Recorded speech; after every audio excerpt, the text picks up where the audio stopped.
हमारे गठबंधन में आ गया, सही है। केजरीवाल मामले में जो गवाह हैं वो खुद आरोपी हैं, जेल जा चुके हैं, तो कैसे माना जा सकता है? अगर गवाह है, इसकी जांच तो चल रही है। वो तो बाहर है, सब खत्म हो चुका सर। बात चल रही है, लेकिन उसकी समीक्षा हो रही है। सीबीआई में गिरफ्तार क्यों नहीं कर रही सर? सीबीआई के द्वारा उसकी समीक्षा हो रही है, उनकी वो सारी चीजें चल रही हैं। अगर वो बेदाग है तो क्यों इतना चिल्ला रहे हैं? वो अपना उसका प्रश्न का जवाब दें, उसका उत्तर दें, तो निश्चित रूप से अगर बेदाग है तो बाहर आएंगे। जो सरकारी गवाह सर बने वो तो बाहर हैं। हम बाहर हैं, क्यों उनसे भी तो ईडी अपनी जांच कर रही है ना, बातचीत कर रही है। ऐसा नहीं कि उनको सरकार ने छोड़ा, ऐसे विषय आएंगे तो उनको भी ED बुलाएगी। Sir Sant Kabirnagar song क्या हो रहा सर? संत कबीरनगर भारतीय जनता पार्टी के हमारे प्रत्याशी प्रवीण निषाद जी हैं। भारतीय जनता पार्टी का एक कार्यकर्ता जो हमारे संगठन की पूरी संरचना और इस संरचना के आधार पे 2019 में भी हमने जीता, 2014 में हमने जीता और 2024 में इस संत कबीरनगर खलीलाबाद लोकसभा में भारतीय जनता पार्टी का एक एक कार्यकर्ता लग करके एक बड़ी जीत यहाँ पर दर्ज करेगी और प्रवीण निषाद जी भारतीय जनता पार्टी के सांसद होंगे, जो हमारे माननीय नरेंद्र मोदी जी का इस बार 400 पार में हमारा संत कबीरनगर खलीलाबाद भी होगा। भारतीय जनता पार्टी यहाँ जीता। सर देखा गया कि सांसद जी जो प्रत्याशी आपके हैं उनका लगातार क्षेत्र में विरोध हो रहा है, क्या वास्तविक विरोध है या कोई साजिश के खिलाफ की जा रही है? हमारे विपक्षियों की साजिश है।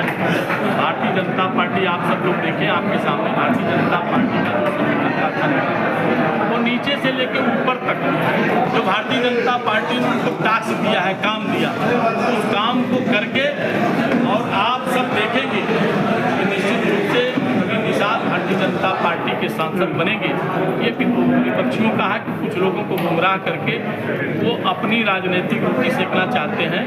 मैं स्पष्ट रूप से आप सबके माध्यम से कहना चाहता हूँ कि उनके मंसूबे फलीभूत नहीं होंगे, नाकाम होंगे, क्योंकि भारतीय जनता पार्टी कार्यकर्ता ये जानता है कि हमें क्या करना है।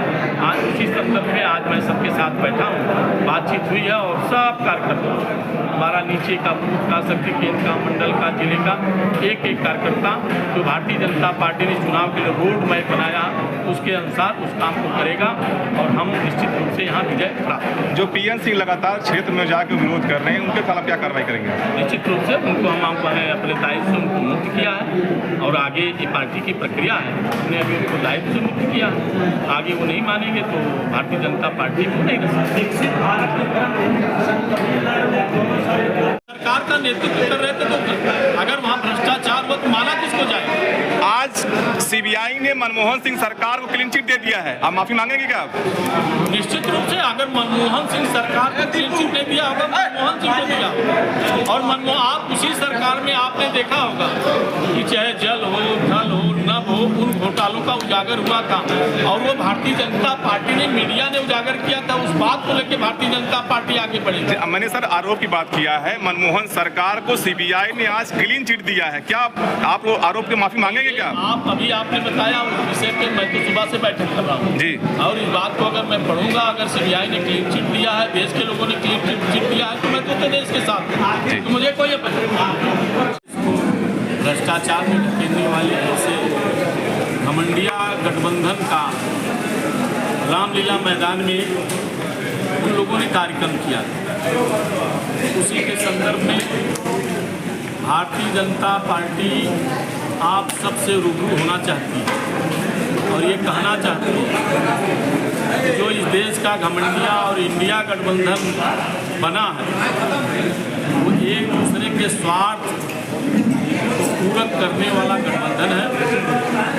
मैं समझता हूँ कि इंडिया गठबंधन नहीं है, ये एक दूसरे के भ्रष्टाचार को छुपाने का या भ्रष्टाचारियों को बचाने का काम करने वालों की एक जमात है। क्योंकि आप सब लोग जानते हैं जो इंडिया गठबंधन में खड़े हुए लोग हैं, कहीं अगर पंजाब में बात आती है तो पंजाब में आम आदमी पार्टी अलग रहती है और कांग्रेस अलग रहती है और उसी तरीके से दिल्ली में आता है उनके अलग अलग हैं, लेकिन जब एक दूसरे भ्रष्टाचारी को बचाना होता है तो आपस में लोग इलू इलू भी खेलना प्रारंभ करते हैं और वहीं पर अगर आप बिहार में आप देखें, जो इंडिया गठबंधन का एक घटक दल आरजेडी, अगर इंडिया गठबंधन ठीक रूप से बनता तो वो इंडिया गठबंधन के प्रत्याशी बनते। आरजेडी उनसे पहले ही अपने प्रत्याशियों की घोषणा कर दी।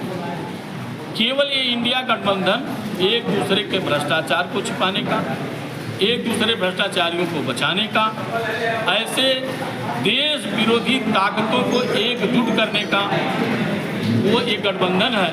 और मुझे लगता है वो अपना भ्रष्टाचार छुपाने के लिए, भ्रष्टाचार को बचाने के लिए काम करते हैं।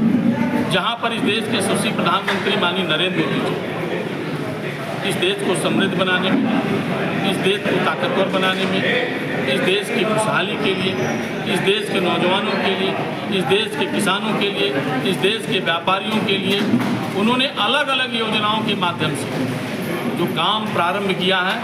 मुझे लगता है कि हिंदुस्तान की इंडिया और घमंडी गठबंधन को लगता है कि हमारी राजनीतिक जमीन खिसक गई। अब उनके पास न कोई मुद्दा है न कोई नारा है, इसलिए वो लोग अनर्गल आलाप करते हुए माननीय इस देश के प्रधानमंत्री जी के ऊपर कभी गाली देना, कभी ओछा आरोप लगाना, ये काम हमारा इंडिया गठबंधन घमंडी गठबंधन कर रहा है। इस संदर्भ में भारतीय जनता पार्टी आप सबसे होकर के ये कहना चाहती है कि ये केवल भ्रष्टाचारियों का और भ्रष्टाचार करने वालों को बचाने वाला गठबंधन है। इनसे देश का भला नहीं हो सकता। इसी संदर्भ में भारतीय जनता पार्टी आप सबसे क्या आरोप लगने से कोई भ्रष्टाचारी हो जाएगा? निश्चित रूप से आपने देखा है कि 2014 के पहले इसी देश में मनमोहन सिंह जी के नेतृत्व में सरकार बनी। हम कहने से नहीं कह रहे, आप सब लोगों ने देखा और आप सब लोगों ने नित्य नए दिन एक नए भ्रष्टाचार, एक नए घोटाले को हमारी मीडिया बंधुओं ने उजागर किया। और अगर मीडिया बंधु ही उजागर किए थे तो मीडिया हमारे देश का चौथा स्तंभ है। मनमोहन सिंह ने क्या किया था? कौन सा घोटाला किया था? निश्चित रूप से मनमोहन सिंह नहीं, मनमोहन सिंह की सरकार ने किया था। क्या किया था? और मैं भारतीय जनता पार्टी का अध्यक्ष हूँ। अगर मेरे नीचे भारतीय जनता पार्टी या भारतीय जनता पार्टी के नेतृत्व में बनी सरकार मानी होगी। आज एक